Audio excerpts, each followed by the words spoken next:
Hello and welcome back everyone to a new episode of Loremaster Leveling, here with me, Sneaky Bod, on our Goblin Rogue Tough Row now. We are still in Feralis. We have a bit more than 2 levels to go before we will be heading over to a new zone, which I think shall be the Western Plaguelands actually, since that will allow us to actually talk about some juicy lore that we haven't done or talked much about before. Cho'Gall decides to do his monologue again there, but luckily we managed to run out of range of his voice, so that won't start interrupting the general commentary that is happening. I think I got lost. I think we're supposed to go the other way around. Yeah, it wouldn't be the first time I'm getting lost, yes I know. It just wouldn't be a recording session with me without me getting lost at some point. So let's sneak through here and not care too much about these ogres. No reason to kill them after all. We've got no quests for them, and you know, it just takes a lot of time. Well, not a lot, but it does take time. And we could better spend sneaking around, getting closer to killing these feral scar yetis and getting their hides, and then turning in all these quests before we head over to Camp Mojache to talk to Witch Doctor Uzeri. So yeah, in the last episode we didn't quite figure out what the Twilight Hammer's exact plan for Dire Maul was. I mean, we figured out the plan for Azeroth was pretty much unchanged. Destroy it, morph some ogres into super powerful versions of themselves, blah blah blah. Same old, but no indication as to why specifically do that in Dire Maul. I guess apart from the fact that the Gordok ogres are here naturally, and Cho'Gall needed ogres. But yeah, I was kind of hoping that there would have been some deeper reason to that, but then again, I don't remember anything about Twilight Hammer being here before, even though I've done all the Feralis quests at some point on one character or another since I've got the Loremaster achievement. But yeah, that bit disappointing, but it happens. Let's see if we can't outride this enforcer on our motorbike. Well, okay, I was thinking you're definitely going to hit us, but hopefully you're not going to daze us. Is that the Blood Elf priest that we saw earlier in there as well, doing his pet battles? Well, that looked at least like pet battles. Alright, managed to outride the ogre. Now let's go find ourselves some feral scar yetis, and also not press our evasion hotkey there in vain. You can clearly see that I haven't been playing on this keyboard for a couple of weeks because my fingers are wholly unaccustomed to the way the keys are set out, how much space is between each, and so on and so forth. Alright, we've got 2 bears on our back. Let's see if we can't get rid of them in some fashion. Okay, we found the Feral Scar Veil, that's good. And over here there was some form of a cave. Wow, there's at least a yeti here. So let's do him a favor and get rid of his foe. There we go, nice. And he was supposed to be more ferocious than your other pals. He didn't strike me as that ferocious, but then again, I didn't pay attention to whether we critted or not. So we're supposed to, I mean, I doubt we can climb up all the way up there. Instead, I'm trying to find that cave opening that we found when we were here in the, yeah, it was the last episode, and see if that can't give us a hint as to how we can find ourselves some more yetis. I mean, according to the minimap, we're going in the completely wrong direction, and there's the cave over there, so probably it's further up north than I remembered. So let's go. Hopefully we can find some yetis outside here as well. That will be just as nice and drop us their hides. Their drop rate definitely was better than the water elemental one on the beach. That wasn't the finest moment of questing at all. Oh yeah, there's several of you here. How lovely. I'm out of range. Let's start pulling various of you. There we go. 3 should be enough. We could, after all, not handle more than 3 water elementals. I doubt we can handle more than 3 yetis. Maybe. They seem to be quite susceptible to the whole dodging business. But just like the water elementals, when I kill 3 of you at the same time, only 1 of you decides to drop your damn fur. Target something first. Yeah, definitely squishier than the water elementals. That I do have to say. There we go.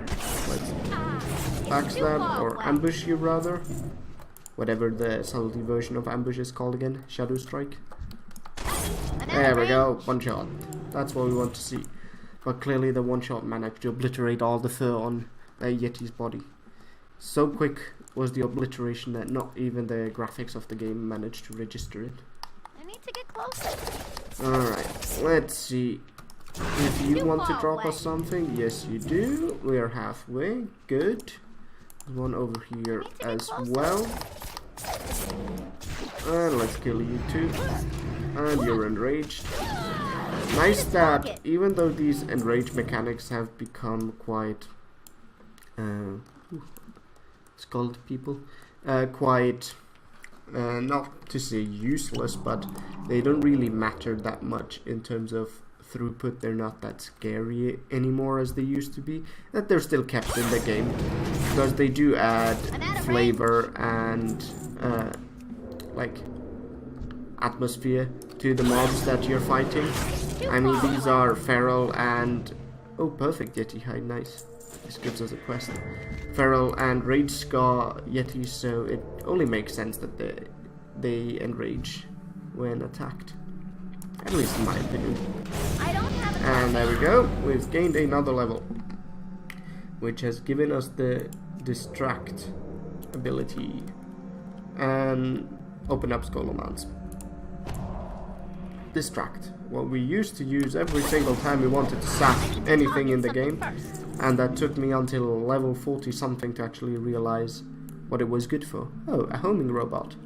It's one of those things you find in at least in Tanaris, and I think there's one as well in Thousand Needles and in Hinterlands. Let's see if you won't give us a quest. The perfect Yeti hide, basically we need to bring it to the same guy that gave us this quest too, and then we're finished. He'll probably give us something for it. Just some money. We need 2 more Yeti hides though. Let's continue on here. Kill you. Nice, 1 Yeti hide left. Let's kill you. And heal. And you won't drop a Yeti hide. Why not? Alright. Let's go here. Good. We didn't manage to pull. And we managed to get all our Yeti hides. Awesome. Let's go back into stealth and then turn in our quests and go towards Camp Mojache. I mean, I would love to explore this cave a bit more. Caves have always been one of my fun parts of WoW exploration. Even though they also gave me the heebie-jeebies because they were usually packed with mobs that would run away and call to others, and they'd swarm you and kill the poor newbie rogue that I was back in the day. But that didn't make it more enticing to just stealth through these caves and trying to find a safe route to kill all the guys and loot whatever was at the end of them, because usually the quest did send you into the cave, then back out, and then like, oh yeah, by the way, you need to go back inside the cave and into the very back of it, and then return something to me. Which, for storytelling purposes, Blizzard definitely has managed to improve by them just handing you out all the quests at the same time, because it just makes sense to do that. Game pace did accelerate quite a lot through to that though, so I'm not sure what compromise they might come up with. other than better storytelling to make sure that there's a reason why you couldn't get the second quest, the one that puts you into the back of the cave at the beginning. But other than that, I don't think there's a way to please everyone, especially not grumpy old me with these things, apart from, you know, setting up WoW Classic as they are now set to do. Should be good times. Not that I'll be able to do anything or even want to raid on that server, because raiding in Classic is absolutely atrocious, but I do enjoy the world and the leveling and the 5-man dungeon content. So that's what I'm looking forward to. Okay, here we go. We are at, what was the Stonemaul hold? And we can finally return our quests. Let's hope that there's no follow-ups here. Let's see what you say. Might of the Stonemaul. We have done it. Cho'Gall himself has been utterly humiliated by you. I think it was more you and your ogres, though. I was pretty useless. His minions are dead, the Gordog are scattered, and now all will know the might of the Horde. Loktar Tafrona, you've more than earned your reward. My reward, which looks much better than the headpiece that I have, but is much worse in stats. Well, we will keep our green goblinish headpiece. And now you're sending us to Camp Mojache as well. Nice. You've done a hell of a job here, Tafrona. With the Twilight Hammer shamed and the Gorduni left bleeding and broken, we'll be able to set our sights on the true battle with the Alliance here. It'll take time to build our forces enough to match the Night Elves infesting this place. I'm sending you ahead to Camp Mojache to the east. They've got problems of their own, and we can't let any Horde territory fall here. Loktar. I see. And you. I've got some heights for you. An extra special perfect one. Let's see. Improved quality. Are the Feral Scar Yeti still there? Did you get the leather? I don't think they're there anymore, but I did get the leather. Excellent, excellent. These are going to work out incredibly well. I can already tell that they're going to be much harder when properly cured. Thanks again for your aid, Tafrona. Here, please take one of my latest creations. Which gives us a bit more stats. Less crit though, but more stats, so I won't say no to it. It is, however, not green. Oh well. We can only see the back of our character anyway, so it doesn't matter.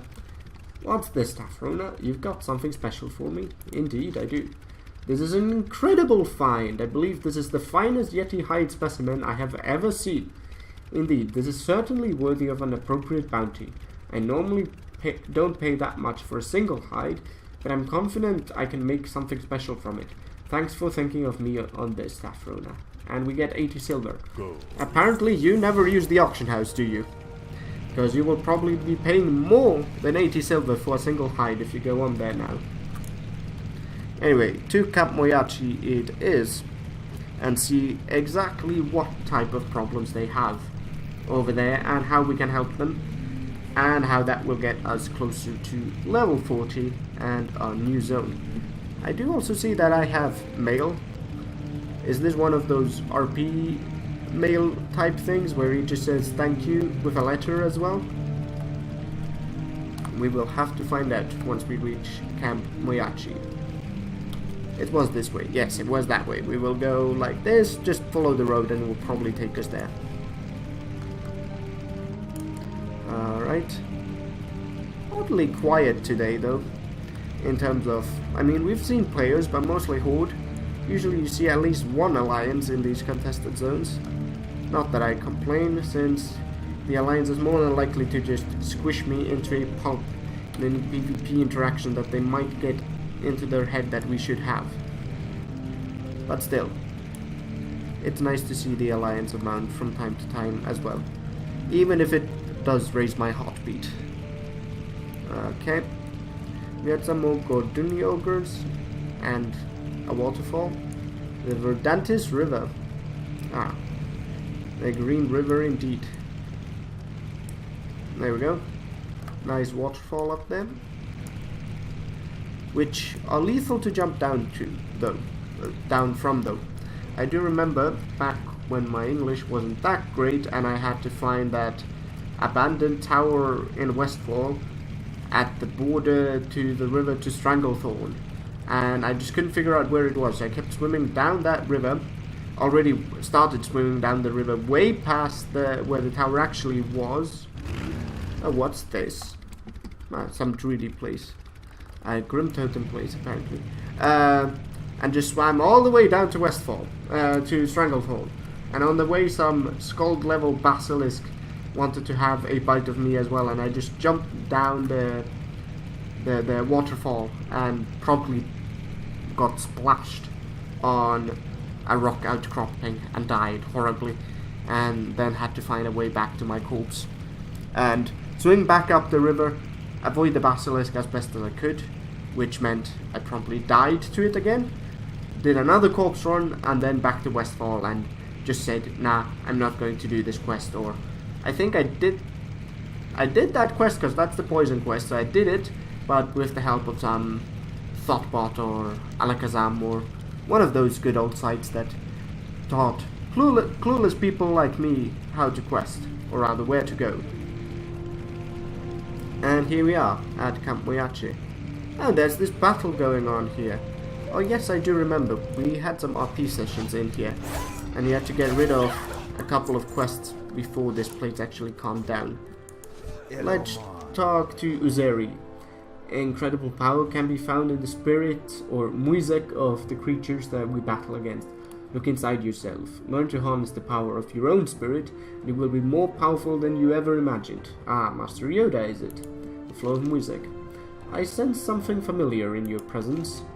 Well done indeed. I'd expect nothing less from my own daughter. Oh, she's your daughter, okay. She'll make a fine witch doctor someday. Alright. Treant music. The wandering forest walkers that can be found meandering through the forest are our next target, Tafrona. Night elves have enlisted treants as allies to fight against the horde.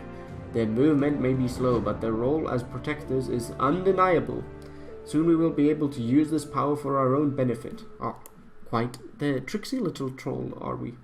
Find 3 wandering forest walkers, kill them, and use the Muisek vessel to shrink and capture them. Alright. Sounds fair enough. Hopefully you're not super rare now, because there's 3 of you that we need to deal with. Ah, Blaze Montgomery. Okay, an Undercity guy. Let's see. Ah, he did also give us a rugged Armageddon. Greetings once again, Django, that is. I just wanted to send you word that things here in Camp Mojache are going well. Really? I'm at Camp Mojache. I thought you were at Stonemaul Hold. What's going on here? Anyway, I managed to make several new pieces of leather items thanks in no small part to your aid. I had some extra bits of leather left over, so I thought I'd send you something extra as a way of saying thank you once more. If you're ever by the camp again, be sure to visit. Okay, now I'm curious actually if we can find you lingering around the camp here. That's Haddock and Swiftstrider. Is that your brother? Wait, John? No, that's Looking for John. something special? Let's just take your quests, turn this in. What brings you here? Camp Mojache. I'm thankful you've come, Rogue. Our camp is beset by many perils, and yet we must tend to those fleeing the devastation of the cataclysm. Grumpy, grumpy Tauren indeed. There's to be any refuge here, you must help us. Alright. We have the Hilltop threat and the Twisted Sisters. Django, are you here? Like, I really want to know. Was that like literally a big screw up on the part of Blizzard? Because I think this is your brother, isn't it? I mean, I could just go back to the mailbox and see if your surname was indeed Swiftstrider, which I do believe it was. Yes, it is. Jagdo Swiftstrider. Alright. That must be your brother, or some distant relative of sorts. Let's take the flight point. Apologies that I'm getting all worked up over this, but I really want to know if Jagdo is around here. Okay, these are just Freeman Post refugees. Jagdo, are you here? No, that's a paladin. Lighthoof by the name. Orik Ando, Troll. No, all of them are just refugees. Are you then... Let's kill that alarm. Are you then up here? I mean, just because if I don't find it doesn't mean that he isn't here. It just means I didn't look properly. But if he indeed isn't here, that would be a major screw up in the quest text for Blizzard. Because you are clearly not here. I received your letter in Camp Mojache where you wrote that you were in Camp Mojache but now you're not. And these sorts of inconsistencies do annoy me. Maybe you were here at some point and you used to be here and then they moved you to Stonemaul Hold. Could that be it? That probably would explain what's going on. Well, maybe while Wiki will know better. I'll have to just go on and investigate. But anyway, this is the end of the episode, so once again, my name's been Sneaky Bard. Thank you for watching. I do hope you did enjoy the episode because you've been absolutely awesome for having watched it. And if you did like it, do give me a like and a subscribe. If you didn't, then put down in a comment what I could do better so I can learn from that, because this is, after all, still a learning experience for me. I will see you in the next episode. Until then, bye bye.